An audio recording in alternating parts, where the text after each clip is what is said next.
Doctor Santosh Kumar Sharma, assistant professor, department of education, Shri Shankaracharya महाविद्यालय जुनवानी भिलाई। आज मैं आपको सहसंबंध गुणांक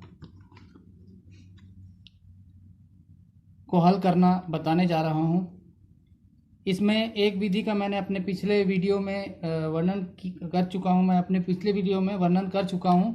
मैं दूसरी विधि जिसे गुणन अगुण विधि या गुणन घात विधि या इंग्लिश में प्रोडक्ट मूवमेंट मेथड कहते हैं, और इसे दूसरा नाम कार्ल पियर्सन विधि भी कहा जाता है, पियर्सन विधि भी कहा जाता है, उससे संबंधित प्रश्न को हल कर रहा हूं।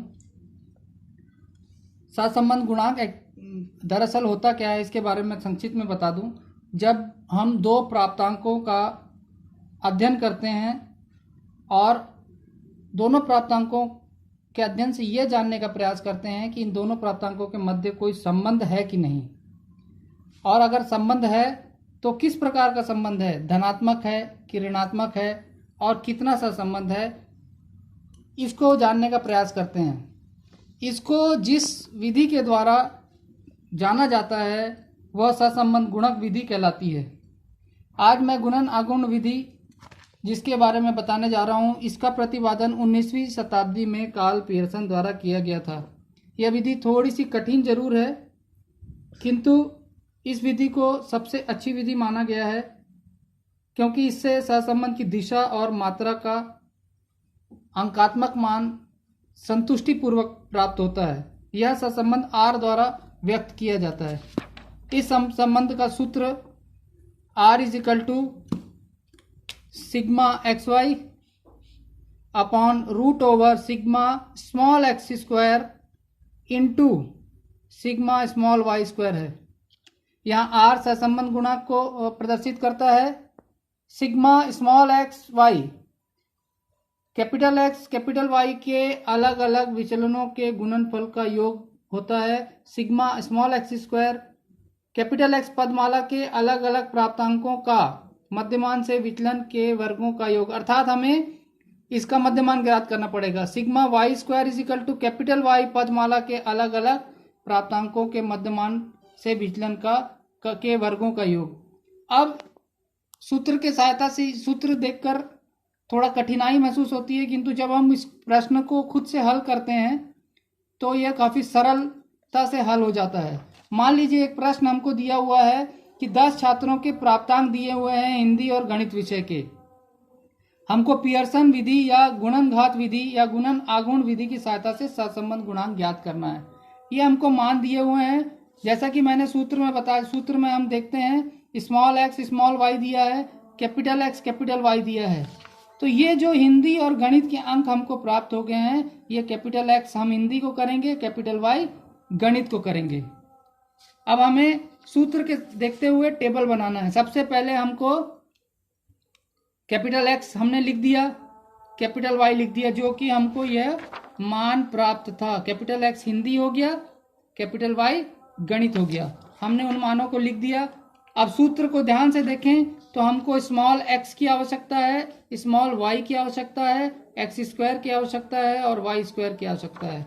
हम यहाँ पे स्मॉल x लिख लेंगे थर्ड कॉलम में, फोर्थ कॉलम में स्मॉल y, फिफ्थ कॉलम में x स्क्वायर, y स्क्वायर, और एक कॉलम बनाएंगे जिसमें x और y आएगा। अब हम यहाँ पे मानों को पूरा लिख दिया, x के मान भी लिख दिए, y के मान भी लिख दिए। हमको करना क्या है, सर्वप्रथम इन x के मानों का मध्यमान निकालेंगे। तो मध्यमान निकालने की भी हमको मालूम है कि जब हम इनको पूरे को जोड़ लें और 10 इनके 10 विद्यार्थियों के हैं और 10 से विभाजित कर दें तो जो मान मिलेगा वो मध्यमान होगा। तो हमने इनको जोड़ा, यहाँ मान हमको मिला सिग्मा x = कैपिटल X = 60। तो मीन निकालने के लिए हमारे पास सूत्र है sigma x by n = 60 by 10 6, यानी इस हिंदी के अंक का मीन हमको प्राप्त हुआ 6। इसी प्रकार गणित के अंकों को जब जोड़ते हैं तो सिग्मा कैपिटल Y 50 प्राप्त होता है। m2 मीन निकालने से सिग्मा y अपॉन n = 50/10 5 प्राप्त हुआ। अब स्मॉल x फॉर्मूले में दिया है। सूत्र जब हम देखते हैं तो उसमें लिखा है कि मध्यमान से विचलन के वर्गों का योग। हम ये है मध्यमान से विचलन, ये जो मान है 4 और मध्यमान है 6, तो 4 ऋण 6, 4 ऋण 6 इज इक्वल टू -2। मैंने सूत्र कर लिख दिया है small x is equal to capital x minus m1। आप कैपिटल एक्स का मान रखते जाइए, हर कैपिटल एक्स का अलग अलग मान रखिए।